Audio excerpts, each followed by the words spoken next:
학교를 지나야 하나, 광야, 사막 가보셨습니까? 저는 아직 광야, 사막 같은 지역에 가보지를 못했습니다. 하지만은 텔레비전을 통해서 사막을 여행하는 사람들의 모습을 봅니다. 광야, 사막 어떤 곳 같습니까? 살기 편한 곳입니까? 광야, 사막을 좋아하는 사람은 아무도 없습니다. 하지만은 의지적으로 가는 사람이 많습니다. 사막과 광야는 사람이 살기에 아주 불편한 곳입니다. 먹을 것, 마실 것, 잠잘 것, 그 어느 것 하나 갖춰주지 않은 곳입니다. 너무너무 불편하여서 살기 어려운 곳인데, 우리 수도사들 중에서 가끔 사막에 가서 평생 하나님을 만나기 위하여 영성 훈련하는 사람들이 있습니다. 지금 또 있습니다. 좋은 것을 버리고서 저기 숲속에 들어가서 혼자 생활하는 사람들도 의외로 많습니다.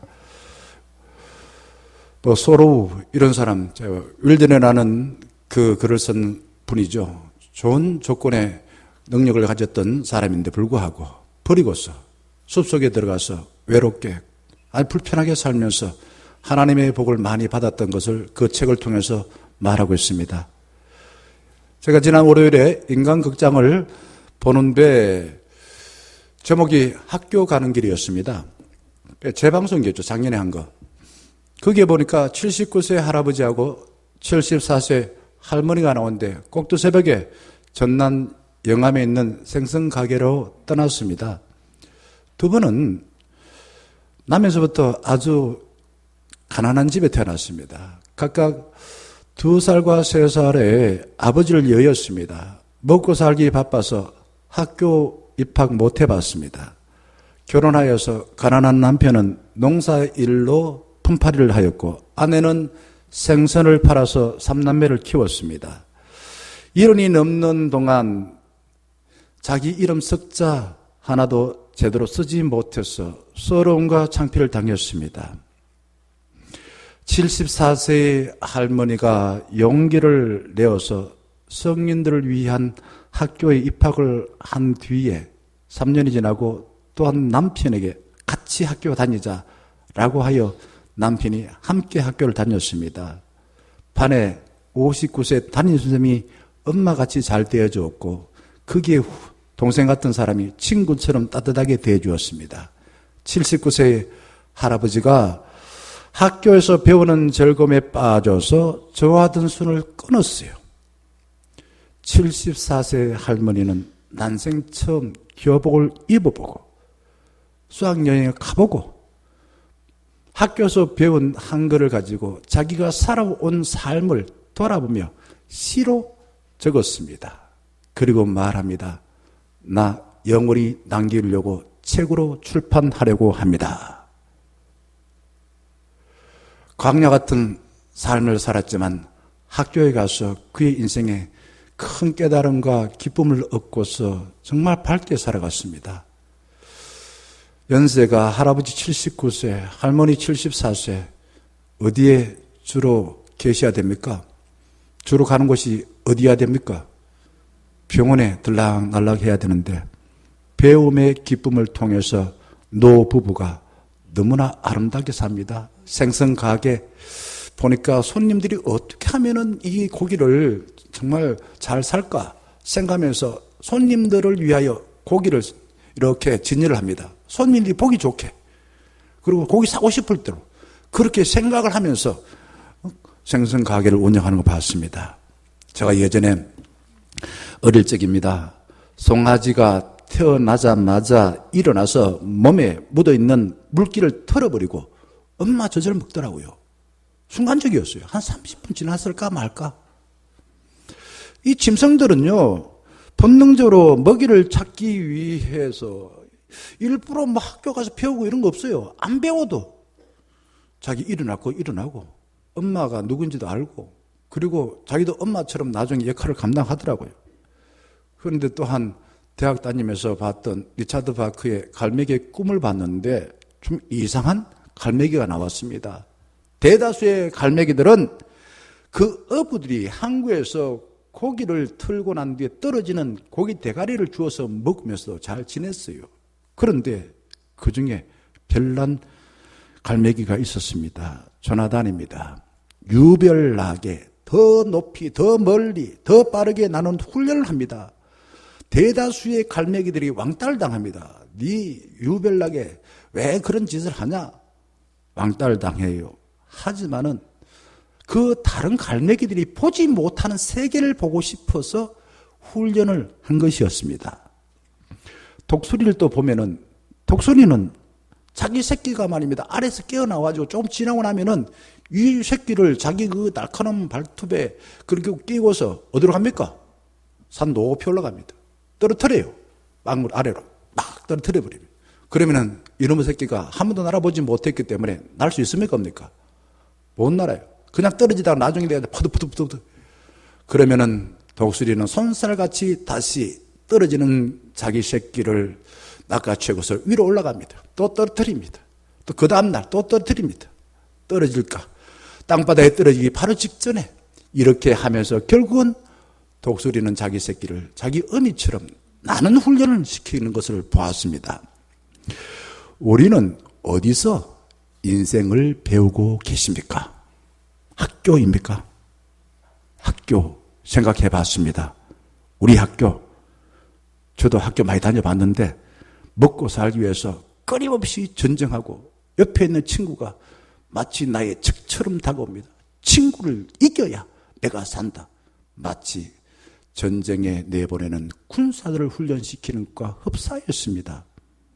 사춘기를 어떻게 보내야 하는지, 실패했을 때 어떻게 극복해야 하는지, 친구들과 우정을 어떻게 나눠야 하는지, 자유를 통해서 선택한 것을 어떻게 책임지고 살아야 하는지, 진정한 행복이 무엇인지, 인간에게 정말 중요한 게 뭔지 그 어디에도 가르쳐주지 않았습니다.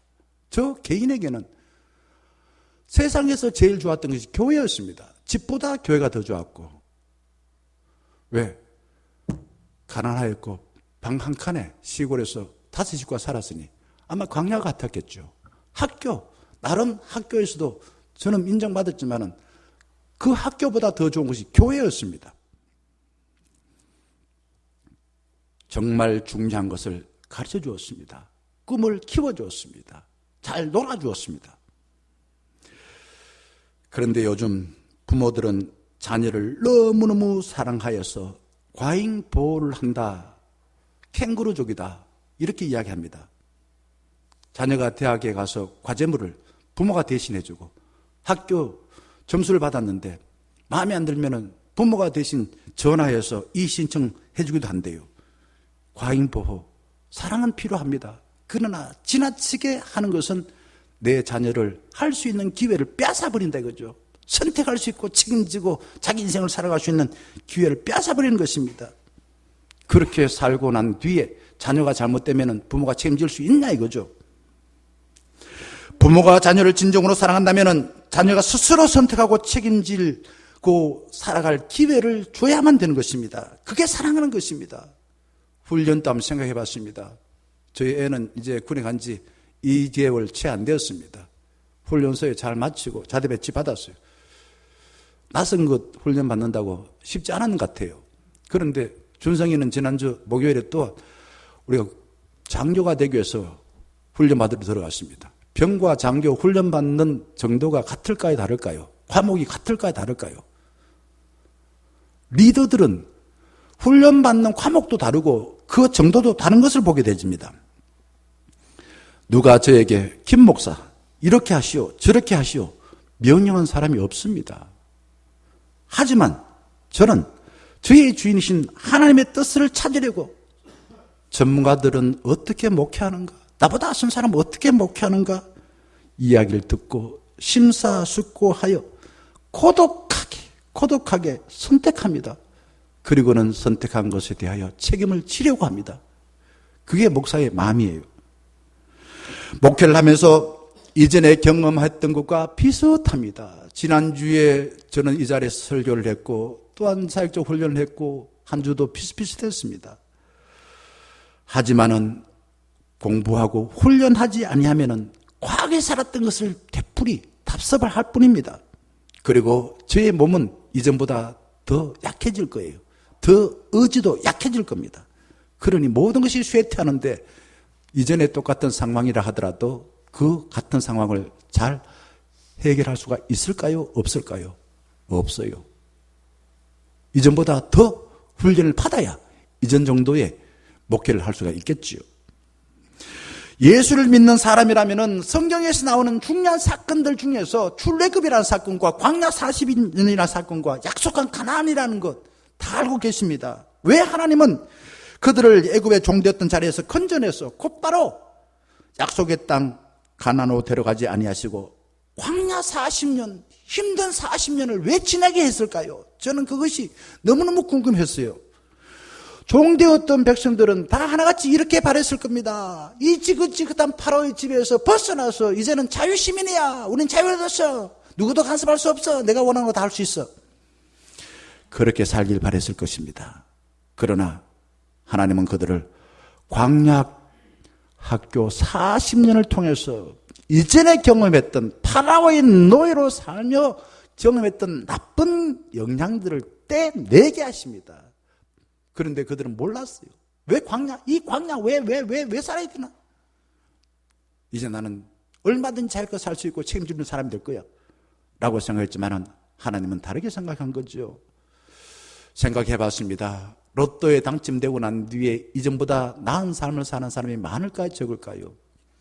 이전 교회 있을 때의 재개발, 택지 개발되면서 생각지 않는 엄청난 돈을 보상받고 난 뒤에 그들의 삶이 이전 가난하게 살지만은 그때 행복하게 살았던 삶과 이후에 돈을 많이 보상받고 난 뒤의 삶 비교해 봤습니다. 이전보다 더 불쌍하게 살았습니다. 가족들 다 깨졌습니다. 돈은 온데간데 없이 풍부하선 났습니다. 권력을 갖기 전에는 그래도 사람답게 살고 사람구실을 했는데 훈련받지 아니하고 내가 어떤 권력을 갖거나 지위에 오르고 난 뒤에는 왜 사람이 저럴까? 이전보다 더 악한 사람을 보게 됩니다. 광야 학교 40년을 통해서 하나님께서 그들에게 먹여주시고 입혀주시고 갈 길을 인도해 주셔서 그들이 생각한 데는 낯설었어요. 불편했어요. 그렇지만은 부족한 것이 없었습니다.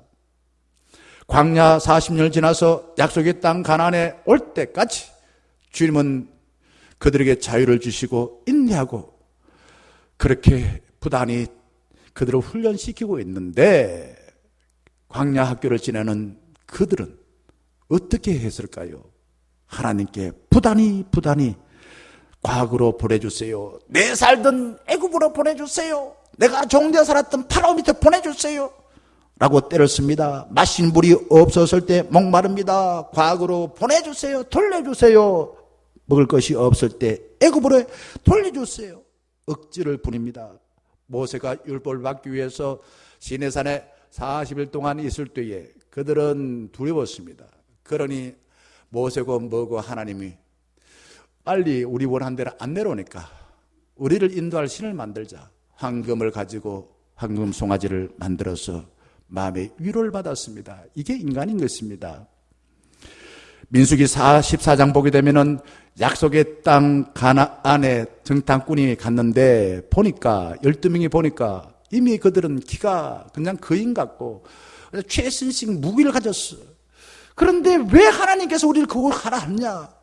우리를 그냥 애굽에 놔두거나 아니면 이곳에 죽게 만들거나 하면 낫지 왜 거기서 가라 하느냐? 10명의 정탐꾼들은 그냥 우리는 메뚜기 같다. 우리는 다 죽었다. 그러자 그 말 들었던 백성들도 하나님께 원망하고 불평합니다. 그러면서 14장 2절 말씀이 이렇게 말해요. 모세와 아론을 원망하며 온 회중이 우리가 애굽 땅에서 죽었거나 이 광야에서 죽었으면 좋았을 걸. 그러면서 애굽으로 돌아가자 라고 선동하고 있습니다. 광야 학교 40년 이것은 어떤 의미일까? 그들의 핏속까지 뼛속까지 박혀있는 노예 근성을 빼내는 훈련의 기간입니다. 그게 힘들어요. 그게 고난입니다. 왜 군대가 힘듭니까? 사회에서 학교에서 생활하는 것과 다르기 때문에 힘들어요. 왜 우리가 경제적으로 어려워지면 힘들까요? 내 마음대로 살던 것을 살지 못하는 힘들어요. 그들은 약속하신 미래보다도 조금만 힘들면은 과거에 왕년에 살았던 그때가 좋았어. 그때가 좋았어. 그관이 뭐 신관보다 낫다고요? 뭐 이렇게 이야기합니다. 그러면서 그들은 원망하고 불평합니다. 쇼생크 탈출이라는 영화가 있습니다. 유명하지요? 쇼생크 탈출. 쇼생크라는 감옥에서 주인공이 탈출한 영화입니다. 쇼생크 탈출 영화의 원래 뜻은 이렇습니다. 쇼생크 감옥에서 구원입니다. 탈출의 구원입니다. 쇼생크라는 것은요, 그 애굽의 바로의 몇 대 후에 성경에는 시삭이 나옵니다. 여로보암이 솔로몬에게 쫓겨서 정치적으로 말명했을 때 시삭에게 갔다 이렇게 말합니다. 쇼생크 탈출은 애굽의 구원 이야기에서 통찰력을 얻어서 시나리오를 만든 것입니다. 거기 보면 주인공 앤디 종신형을 받고 쇼생크 탈출에 들어와서 먼저 와 있던 레드를 만납니다. 주인공 이 앤디는 다른 죄수들이 누리지 못하는 특별한 태도와 존재감을 보여줍니다. 감옥 안에 있는데 감옥 안에 있는 것 같지 않아요. 지가 왕인 같아요. 근데 영화는 이 앤디가 멋지게 탈옥해서 주인공의 탈옥 이야기로 끝나는 것 같지만은 그 속에는 많은 교훈이 들어있습니다. 감옥에 남아있는 죄수들, 감옥에서 나가기를 소원했지만 방법이 없어서 맨날 원망하고 불평하며 살았습니다. 그때 감옥에서 종신형을 받은 한 죄수가 가석방으로 추록되었다가 바깥에서 자살했다는 소식을 들었습니다. 이 주인공 앤디도 탈출하여서 공원 벤치에 앉아가지고는 머리를 감싸고 혼자 이런 말을 하고 있습니다. 주절주절 나는 두렵단 말이야. 나는 평생 남한테 허락받아서 살아서 너는 허락받지 아니하면은 오줌 한 방울도 나오지 않아. 나는 여기 자유로운 공원이 무서워. 그러면서 주인공 앤디는 권총 파는 가게 앞을 왔다 갔다 합니다. 그리고는 말합니다. 나는 다시 감옥으로 들어가고 싶어. 저 권총을 구입해서 누구 하나 쏘고 감옥으로 돌아갈 거야. 이런 말을 합니다. 왜? 왜 감옥에서 나와서 자유의 몸이 되었는데 두려워하고 다시 감옥으로 돌아가려고 할까요? 그런 탈출만 했지 한 번도 하나님께서 주신 삶을 선택하여 책임지는 훈련을 받지 못했습니다. 누가 자유라는 특권을 통해서 살아야 하는지 자신의 삶을 가르쳐주지 않았습니다. 주인공은 무책임하게 먹고 싶으면 남의 거 훔쳐서 먹고 갖고 싶으면 남의 거 도둑질해서 살았던 것입니다. 하나님이 파라오의 억압에서 짐승과 같이 살던 그들을 탈출시킨 이유를 오늘 본문 1절에서 이렇게 말합니다. 내가 1절 파라오 명령하는 내가 오늘 명령하는 모든 명령을 너희는 지켜 행하라. 그리하면 네가 어떻게 된다고요? 살고 살 뿐만 아니라 번성하고 여호와께서 너희의 조상들에게 맹세한 땅에 들어가서 그것을 어떻게 한다고요? 차지하리라. 그리고 15절에 그곳에 가기 위해서는 너는 사람이 그 아들을 징계함이라고 합니다. 징계인데 세 번역에는 훈련이라고 합니다.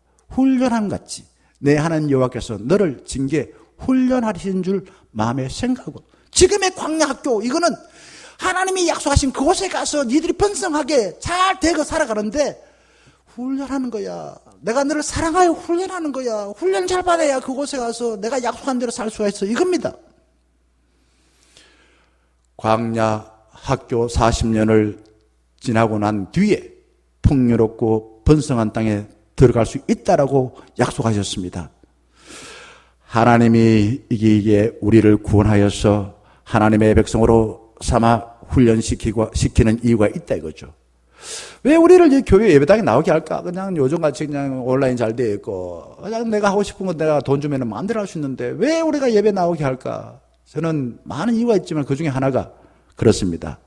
네가 이 땅에 살되 이 세상과 다르게 하나님의 자녀로 하나님의 나라를 맛보고 누리고 나누는 삶을 살아야 되거죠. 하나님 나라를 살도록 하기 위해서 우리를 이곳으로 인도해 주셨다고 저는 그렇게 생각합니다.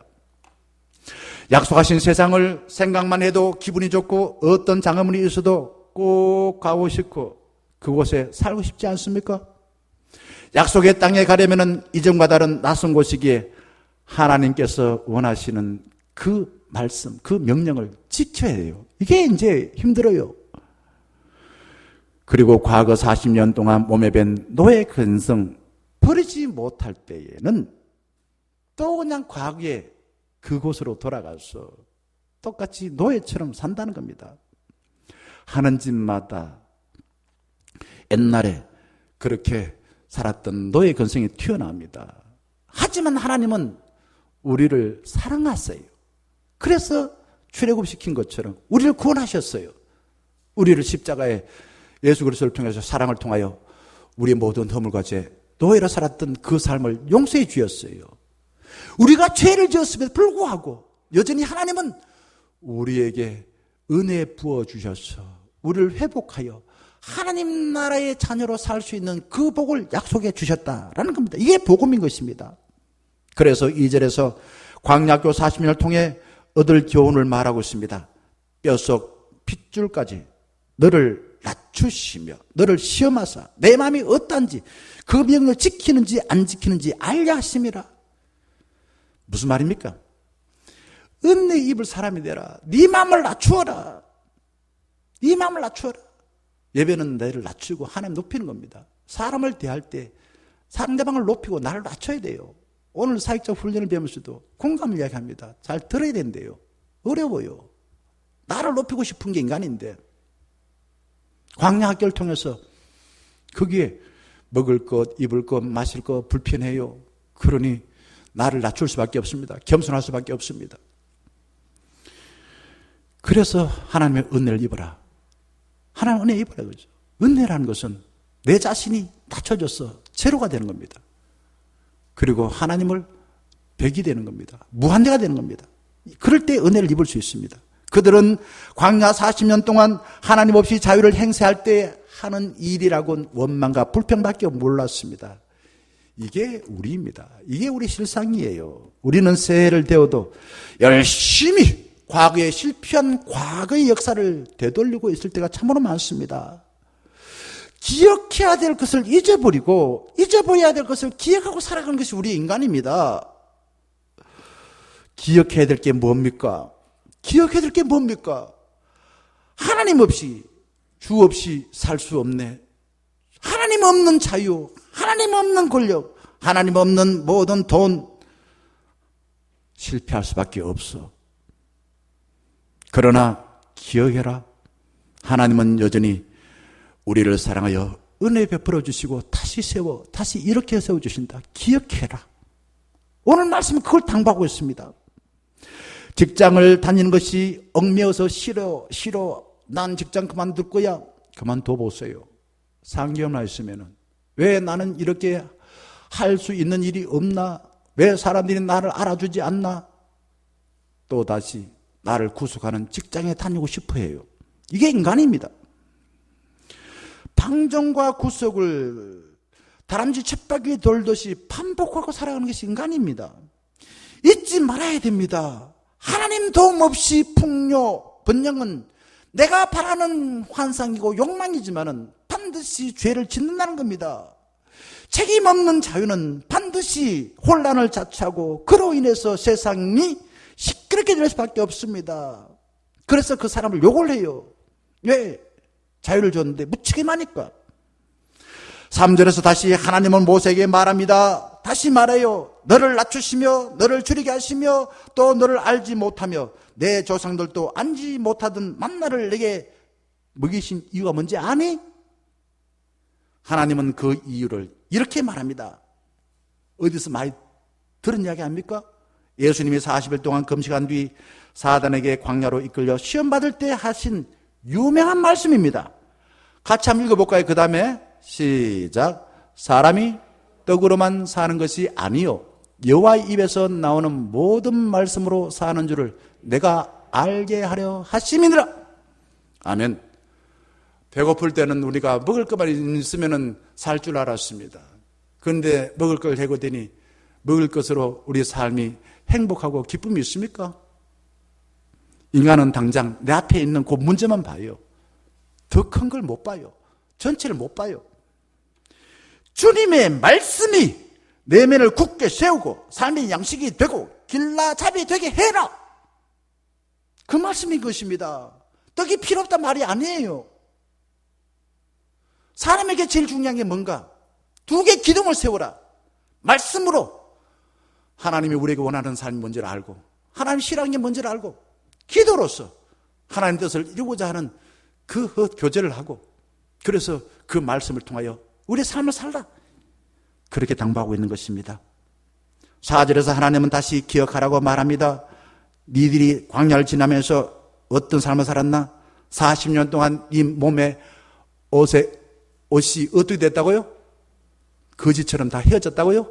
헤어지지 아니하였고, 네가 신발이 없어서 네 발이 부르텄다? 안 부르텄다 이거죠. 광야 40년 지나면서 굶거나 추위로 죽은 사람은 한 사람도 없다. 굶어 죽은 사람 있나? 없다 이거죠. 왜 죽었나? 하나님께서 광야 40년 훈련하는데 그 말씀 듣기 싫어가지고 그냥 내 자유를 내가 원하는 대로 살 거야. 하나님 말씀을 무시했습니다. 하나님 말씀 거역한 사람들이 광야에서 죽었습니다. 이걸 분명히 기억하라 이거죠. 타락하면은 죽는다라는 걸 기억하라 이거죠. 그래서 지금 또 유대인들은 3대 절기인 초막절, 6월절, 77절을 맞이하게 되면요, 그들이 아무리 편하고 화려하고 맛있는 음식을 먹다 하더라도 광야로 나가서 초막을 짓고 광야 40년 동안 지냈던 그 삶을 기억하고 기념합니다. 오늘 아침에도 사역자 훈련하면서 큐티할 때 그 내용이 나왔어요. 6월절 지키라. 음식을 어떤 거 먹었습니까? 그곳에서 뷔페 먹었습니까? 아니에요. 그곳에 어디 살았습니까? 큰 아파트 살았습니까? 아니에요. 초막입니다. 누룩 들어가지 않는 떡을 먹었습니다.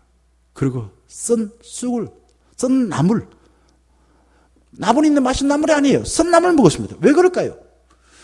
우리는 광야에서 그렇게 살았는데 하나님이 지금 우리에게 복을 주시고 약속하신 그 복을 이루어 주셔서 이렇게 살아가.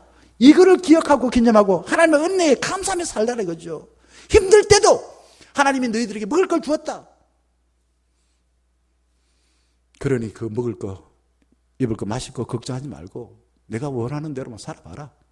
이걸 지금 기억하라고 3대 절기를 통해서 그들은 꼭 지켰다 이거죠. 지키고 있다 이거죠. 약속의 땅에서 풍요롭고 부유하게 살려면 꼭 두 가지를 기억하고 잊지 말아야 합니다. 다시 한번 말합니다. 과거에 구원받기 전에 노예의 근성을 버리지 못하고 실패했을 때 어떻게 됐나? 비참하게 되었다. 비참하게 되었다. 이 기억하라 이거죠. 주 없이 살 수 없다. 주가 있는 것처럼 나는 예수 믿는데 말이야. 내가 원하는 거 다 하는 뜻일 거야. 이렇게 생각하고 주 없이 살았던 삶. 잠시는 기뻤어요. 잠시는 좋았어요. 잠시는 자유였어요. 그런데 곤두박질 쳤습니다. 비참한 삶을 살았습니다. 죄인의 삶으로서 두려웠습니다. 하지만 기억해라. 그 끝이 아니야. 그럼에도 불구하고 하나님께서 너를 사랑하여서 은혜 베풀어 주어 이렇게 풍요의 삶을 주셨구나 라는 걸 잊지 말라는 겁니다. 기억하고 잊지 말라는 겁니다. 하나님은 모세에게 광야에서 훈련을 잘 받으면 반드시 약속하신 가나안에서 영원히 살 수 있다고 약속하십니다. 1절 다시 돌아갑니다. 번성하고 들어가서 차지할 수 있다. 그리고 7절 아랫부분 한번 쭉 보세요. 얼마나 좋습니까? 약속한 땅은 이런 것이래요. 아름다운 땅이어서 골짜기든지 산지든지 시내든지 분층과 샘이 흘러서 물이 콸콸콸 흘러서 농사를 지을 수 있는 그러한 옥토가 된다 이거죠. 그게 10절 아닙니까? 그 다음에 보세요. 8절 보게 되면은 지금 눈으로 보는 광야와 차원이 다른 곳입니다. 그곳이 어떤 곳입니까? 보리와 미래 소산지요, 포도와 무화과와 석류와 감람나무와 꿀의 소산지요. 우리가 원하는 그런 먹을거리 다 있다 이거죠. 마실 것, 먹을 것 걱정할 필요가 없는 에덴 동산과 같다라는 것을 8절에서 말합니다. 그 다음 9절 보게 되면은 너가 먹을 것에 모자람이 없고 너에게 아무런 부족함이 없는 땅이다. 그뿐만 아닙니다. 그 땅에는 돌은 철이요 산에서는 동을 캘 것이라. 자원이 풍부합니다. 자원이 풍부합니다. 그거 가지고 필요한 음식 먹는 걸 넘어서 부를 얻을 수 있는 그런 것까지 주신다. 결국 10절에서 너가 먹어서 배부르고 내 하나님 여호와께서 옥토를 내게 주셨습니다. 이렇게 말합니다. 이런 하나님께 어떻게 하라고요? 기뻐하고 찬양하라 이거죠. 몸으로 배운 것은요 좀처럼 잊어버리지 않습니다. 머리로 배운 것은 시간이 지나면 잊어버립니다. 하나님께서 말씀을 통해서 광야 학교에서 머리로 배운 게 아니라 몸으로 배우라. 몸으로 하나님 없이 살았던 광야의 삶, 그때 어떻게 됐는가, 원망과 불평했다는 것을 몸으로 기억하라, 배우라. 그리고 하나님 약속하신 그 가나안 땅 가면 얼마나 풍요로운가, 몸으로 배우라, 기억하라 라고 합니다. 여러분, 우리는 왜 이렇게 매주마다 새벽마다 나와서 기도하고 말씀을 듣고 광야에 훈련을 하듯이 훈련을 받습니까? 결국은 하나님의 약속하신 그 하나님의 나라를 살기 위해서입니다. 하나님 없는 돈과 자유는 반드시 실패하여 처음보다 더 비참하게 됩니다. 여러분, 기억해야만 될 겁니다. 주 없이 살 수 없습니다. 잊지 말아야 됩니다. 훈련을 통해서만이 하나님이 약속하신 그 가나안 땅에 들어가서 영원히 살겠네, 그곳에서 라고 주님을 찬양하는 삶을 살 수가 있습니다. 우리는요, 입으로는 주 없이 살 수 없다고 늘 고백합니다. 그런데 돌았으면은 금방 내가 주인 되고 싶어요. 내가 네보다 더 알아. 내가 하나님보다 더 잘 알아. 내가 그냥 원하는 것이 하나님 뜻이야. 그러면요, 잘 되고 난 뒤에는 사람들이 주로 어떻게 합니까? 다 내가 했어. 내가 잘나서 했어. 내가 고생을 했어. 다 내 덕분이야. 뭐 때문에 어떻게 합니까? 네 덕분이야. 네 때문에 그래. 네가 나를 도와줬어. 네가 나를 이해 안 해줬어. 네가 나를 몰라줬어. 남을 탓합니다. 하나님은 여전히 우리를 사랑하십니다. 여러분, 새해가 시작되었습니다. 신앙생활을 몸으로 남기려면 적어도 3개월 동안이라도 반복하여서 말씀을 읽으시고 하나님을 높이고 나를 낮추는 예배를 드리시고 어떤 하나님의 뜻을 이루기 위해 기도하시길 바랍니다. 적어도 3개월 동안, 지금부터 부활절 되기 전까지 3개월 동안 훈련해 봅시다. 그러면 주님이 약속하신 그곳에 들어갈 수 있을 줄 믿습니다. 사랑하는 충녀가족 여러분, 기억합시다. 우리는 어리석게도 불평하고 원망하지만 하나님은 여전히 우리를 사랑하십니다. 잊지 맙시다. 원래 주님께 우리가 미쳐가지고 목숨을 걸고 예배드리시고 말씀 묵상 기도의 훈련으로 주님의 마음을 느껴서 우리의 손과 발을 통해 주님의 약속하신 그 복된 곳으로 향하여 힘차게 나가기를 주님의 이름으로 간절히 축원합니다.